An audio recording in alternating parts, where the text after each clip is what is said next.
Inside City Hall, welcome back. We're speaking with the Queens Assemblyman Jeffrion Aubry and his challenger in next month's Democratic primary, Anthony Miranda. And gentlemen, before we get off the topic of the budget and move on to other things, Mr. Miranda, I just want to ask you, if you're going to criticize the cuts that were made on the backs of working class families, what would you propose to balance a budget with a deficit of that enormity instead of these cuts? Okay, two things I would say. One is that the budget cuts by themselves are one issue, and how do you restore the services back to community residents? You see, he voted to have these cuts, and that's devastating cuts. But I also believe that with things in that budget, you can cut administrative processes, you can cut the excess, the top level, the executive level of funding, and still provide good service. The other issue is in our district, such as Left Right City, who's been promised a community center or a senior center for the last 15, 20 years and still doesn't have one. There's a process there. If you're going to take something away from a community, then you have to work other things in our neighborhood, other partnerships with business owners, other partnerships that can create and restore services to the community. He hasn't done that. Again, he can argue that he got one maybe organization that's called Elm Corps, and Elm Corps does everything. Elm Corps is all the funding that he gives. Elm Corps does this, the after-school center. Elm Corps now takes care of the senior center. Elm Corps does the drug program, and that's only one part of our district. You know, that's just East Elmhurst. We can cover a whole section of Elmhurst, Queens, that they don't even know who he is because he's never visited there. We have Left Right City, which has over 20,000 residents that have been complaining and still complaining to this day of a lack of attention and service. So that's what we're talking about. There are partnerships that an elected official, an advocacy that an elected official can play. He wants to say that he can only pass laws in Albany. I say that an Assembly's position is much greater than that. He becomes an advocate at every level of government, not just in the Assembly. So you're not quite answering my question, but so the point you're making is that instead of making cuts in tough economic times, you have grassroots organizations that protect people? You make the cuts, but not to the basic services of a community. I think that, not to the education when they're already suffering.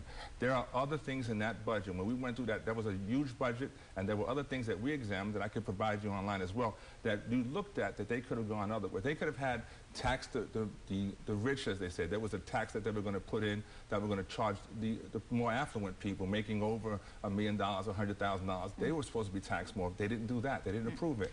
But they did approve the $100 tax, put the tax back on working families. That they did do. You want to respond quickly before we move on? Clearly advocated for the tax on millionaires. That was one of the principles that we started with in the Assembly, but we had no partners. The governor didn't want it, nor did the Senate want to do that, based on the kinds of responses they got from around the state. That was it was a non-starter from that position. And Mr. Miranda indicating that I give only money to Elm Corps, and certainly do give money to Elm Corps, but also to Langston Hughes Library, to the library in Left Rack City, to the Left Rack City Youth and Adult Activities, to SAYAL, Southeast Asian Youth Organization, and to the Senior Center in Left Rack, which we moved from a very small, inadequate space over to St. Paul's Church and used their auditorium. So yes, Left Rack is a huge complex and requires attention all the time. And we try to do that.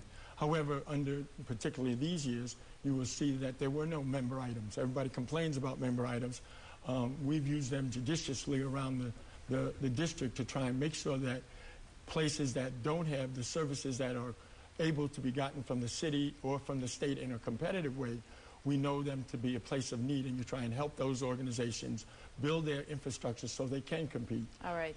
And I've done that. My record will show that if you look at it. Unfortunately, the time is slipping away, and I want to move on. We asked you both to come with a question for one another, and so, Mr. Miranda, why don't you direct a question to Mr. Aubry? See, this is my question for you, sir.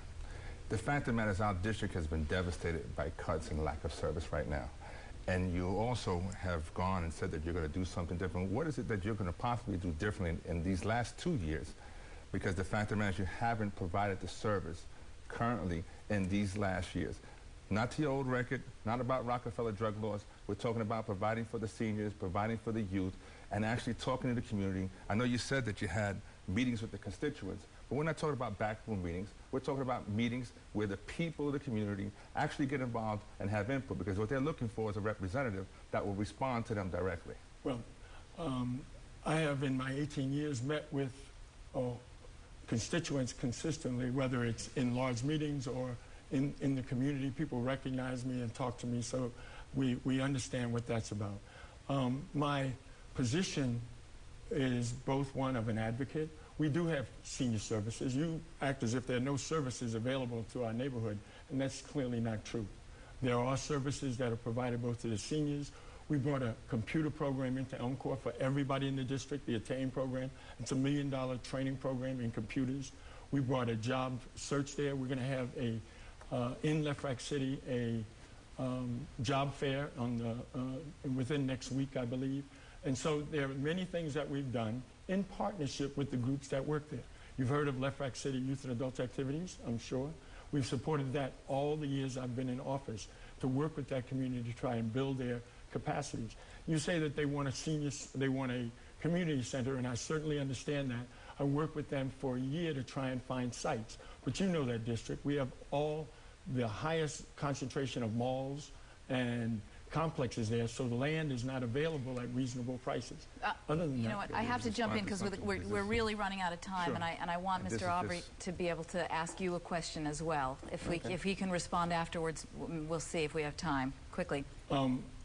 Anthony, I'd want to know, given the history of your running for office, you ran in Brooklyn not so long ago. You tried to run as a district leader in the Part B of our district, and now you're running against me. And in each case, I'm assuming that you're deciding in a very brief period of time that you are, without having lived in our community very long, are in a position to provide leadership to them. And I wonder how that works in each time that you run. Is that what you say to people in Brooklyn? Is that what you told them when you ran in the Corona side of the district, and you're now saying that in the Stelmhurst side? And if you don't and are not successful, do you find another community to run in? Is that what the plan is? Yes. Please. Okay. First, I probably lived at the residence I live in currently as long as you lived in your current residence, because you just moved also, if I remember correctly. That's the first thing. So, and just moved, and you've been there less time than I at your current residence. Now this is where I get to speak, and he's like, again. 1 minute. Okay. We're out of time. The fact of the matter is that leading a community doesn't necessarily depend on how long you've been there. Being an advocate for all the issues have been citywide and in Queens for quite some time. It's not anything new. Backroom politics is what often goes on, where you challenge people and you take them out of areas and you challenge candidates. In fact, you're part of the Queens machine, and you challenge minority candidates who have been trying to get on the ballot throughout the entire state of Queens. You, as a leader of a minority community, and then backing a Queens machine that challenges other minority candidates who are aspiring to office, I think you would find that to be challenging. Addressing our community's issues.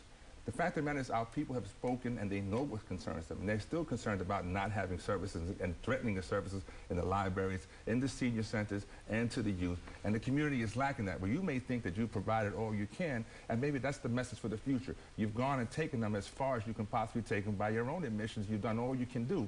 And it's not enough for the people in our community right now. And they're looking for more, and they're looking for stronger leadership. You may both respond quickly to the answers. Go ahead, Mr. Aubry. I don't think that there are many assembly people who have taken leadership roles, as I have in this state, on a number of issues and in my community. I'm the person that people will come to, both other elected officials, because I have seniority, as well as community people when they are in need and need help. And so I don't believe that your characterization of where I've gone and what I've done has been so weak. I continue to do that. I will continue to do that. My community is going to continue to get the services that it needs as we have available resources to do that. I'm not going to promise them things that can't be delivered. Mr. Miranda, you were wanting to respond to something. Yes, I'll respond to what he just said quickly. Our community has grown tremendously. We have a diverse community of different ethnicities, from Hispanic community, which has grown, the Asian community, Indian community. He has absolutely no outreach in terms of broadening and incorporating people. He's challenging his own office to have people that actually speak Spanish. He's challenging his own, the associations that he has and the community organizations that he's funding to have the diversity of leadership. Not people cleaning, but people actually leading and providing service in the district. He's challenging even in his own office to having that kind of diversity. So he hasn't broadened his perspective.